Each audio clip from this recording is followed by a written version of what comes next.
You are about to relive the most important moments in the life of a man who changed the history of humankind. But not the way you heard it in Sunday school or in religious movies. Today, we're going to walk through the last hours of Jesus' life as if we were there, feeling every step, every breath, every pain. Imagine now the sound of the ancient stones of Jerusalem creaking under the feet of the one who came to save the world. The smell of the supper bread still hung in the air, and the echoes of the disciples' laughter barely knew that, in a few hours, everything would change forever. That night, Jesus left the place where he had dinner with his friends, a modest house in the heart of the old city. While the disciples were still trying to understand what he had said about his body and blood, one of them already had a completely different plan in mind. He wasn't a stranger. He was someone who had shared bread, listened to the parables, laughed together on long walks. He was now crossing the hidden alleys with hurried steps and a troubled heart to meet those who were willing to do anything to silence the voice of the Nazarene. Meanwhile, Jesus walked toward a garden of olive trees. It wasn't his first time there. That quiet, hidden place was where he went when he wanted to talk to his Father. But tonight, the quiet felt heavy. Jesus knelt down and began to pray. This wasn't an ordinary prayer. These weren't memorized words or something he had to say. It was a cry from his soul, a silent scream from someone who felt the weight of the whole world on his shoulders. His body started to react in a strange way. Thick, reddish drops trickled down his face. It wasn't sweat, it was blood. Yes, doctors can explain it. It's a rare condition that can happen when someone is extremely distressed. But here, it's not about science. It's about a heart beating fast because he knows exactly what's coming. His closest friends are asleep, and that hurts too. Those who promised to be with him until the end can't even keep their eyes open. And then a sound approaches. Torches, footsteps, voices. And there among the shadows comes the one who betrayed him. A kiss, cold, lifeless. That's how the teacher was handed over. No shouting, no resistance. Just a look that said more than 1,000 words. Even so, one of the disciples tries to fight back. He pulls out a small blade and hits one of the soldiers in the face. But Jesus, even though he was the target, even bleeding, bends down and heals the wounded man. Who would do that? Who would heal their attacker in the middle of their own suffering? Soon after, the group that arrested him leads him through narrow alleys to one of the most influential neighborhoods in the city. A large house made of light stones and heavy columns. Inside, men in fine clothes and judging eyes begin the first interrogation. Jesus is exhausted, but he doesn't respond like a defendant. He speaks like someone who knows exactly what he's doing there. There's no fear, there's no despair, only truth. But the truth hurts, and it bothers them. A slap, then another, muffled laughter, spit, silence.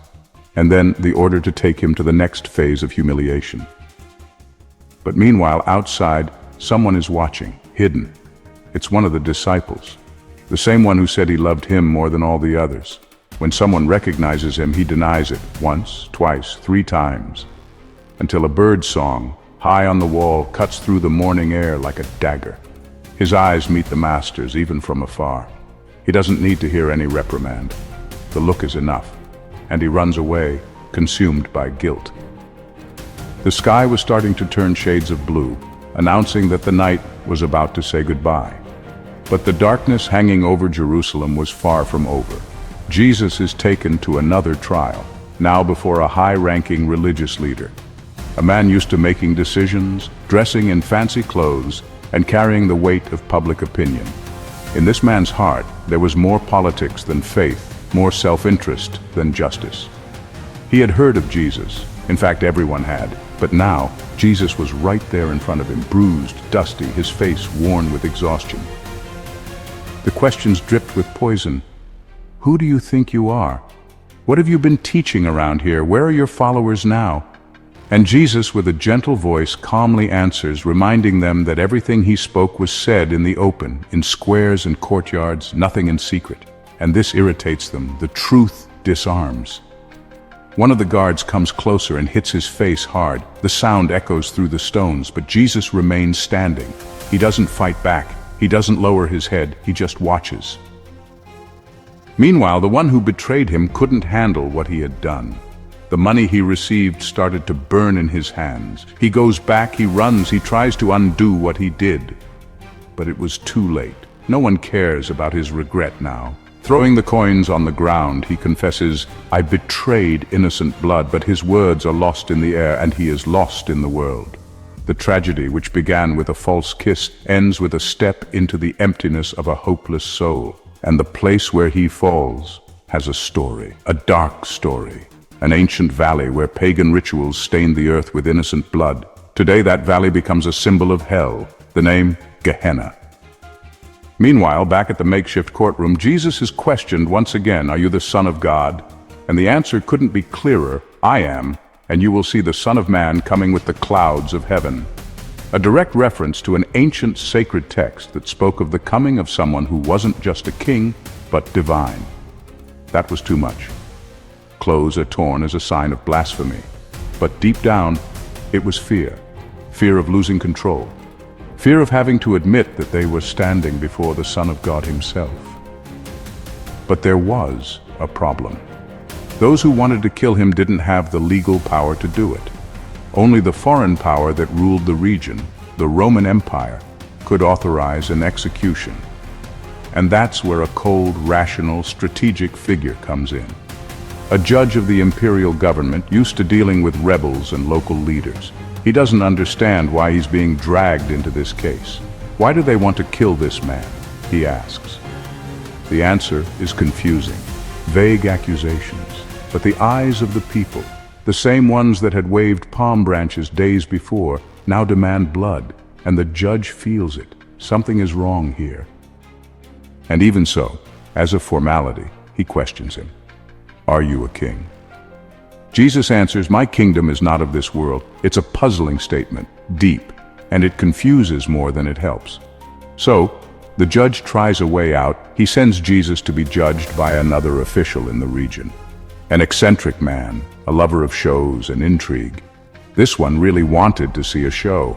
He hoped that Jesus would perform some miracle, that he would defend himself. But Jesus remains silent.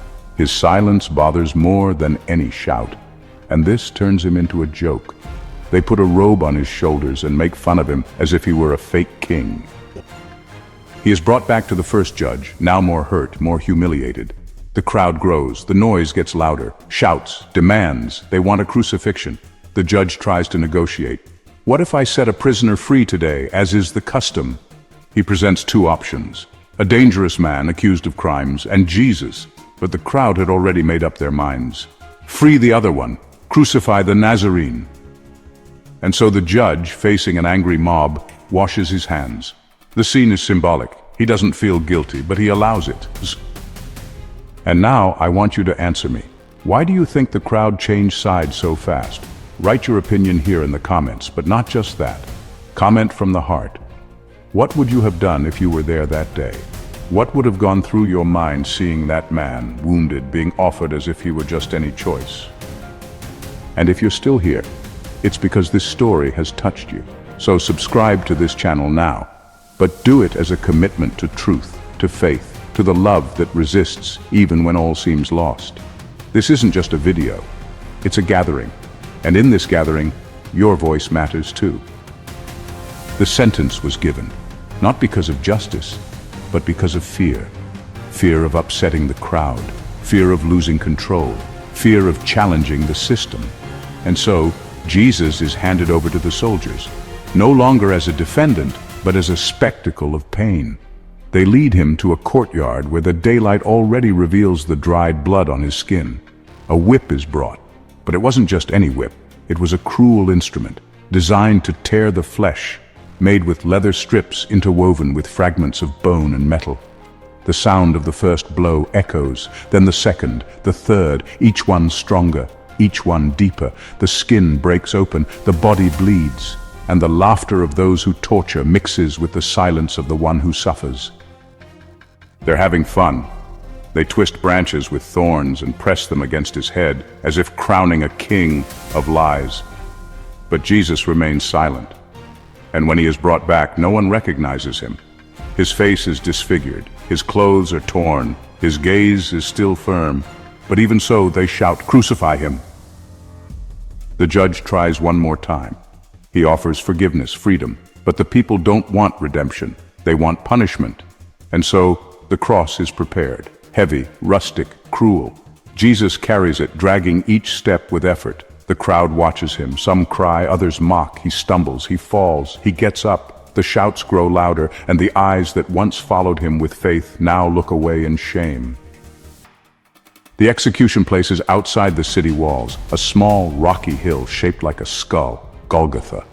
There, Jesus' body is laid on the cross, his arms stretched out, his hands open, and then the nails. There's no numbing medicine. There's no compassion. The sound of wood mixes with the sound of bones being pierced. His feet are also nailed. A wooden block supports the weight of his body, but with every breath he has to lift himself up, pressing on his wounded feet so he doesn't suffocate. The pain is constant, and even so he still looks up to the sky. Meanwhile, all around him, soldiers are throwing dice to see who gets his clothes. The religious leaders are making fun of him. He saved so many, why can't he save himself now? And Jesus just watches. Time passes. The sun, which was shining brightly before, now goes dark. A mysterious darkness covers the city. It's like the sky itself refuses to watch this horror. And then, with a weakened voice, Jesus cries out, my God, why have you forsaken me?" But this isn't a cry of despair. It is the fulfillment of an ancient prophecy. Centuries before, it was already written that the servant of God, and even so, would bring redemption. Every detail was foretold, every tear, every pain, every drop of blood. And finally, with one last breath, he says, "It is finished." It's not a defeat. It's a victory. The most powerful plan of love in history had been sealed. It wasn't the nails that held him to that cross. It was love. A love that goes beyond logic, religion, time, and space. A love that reaches you right now. 3 days later, the stone was rolled away. The tomb was empty. Death was defeated, and hope was restored. This isn't just a historical memory, it's a living message. A message that beats within the heart of everyone who believes. A message that says, you are not alone. You never have been. And now, Fabiano, this is where I speak directly to everyone watching. If this story touched you in any way, I ask you with all my heart, subscribe to this channel. But not out of habit, not out of obligation. Do it like someone saying, I want to continue this journey. I want to be part of something bigger. Our community grows with hearts like yours. And I want to invite you to share in the comments what this story awakened in you. Have you ever experienced something with God that marked you? A moment where you felt He was close, even in your suffering? Tell us. Your story can touch another life. It could be exactly what someone needs to read today. And if you made it to the end, I want to thank you from the bottom of my heart. May the love that reached you in this video embrace you every day of your life.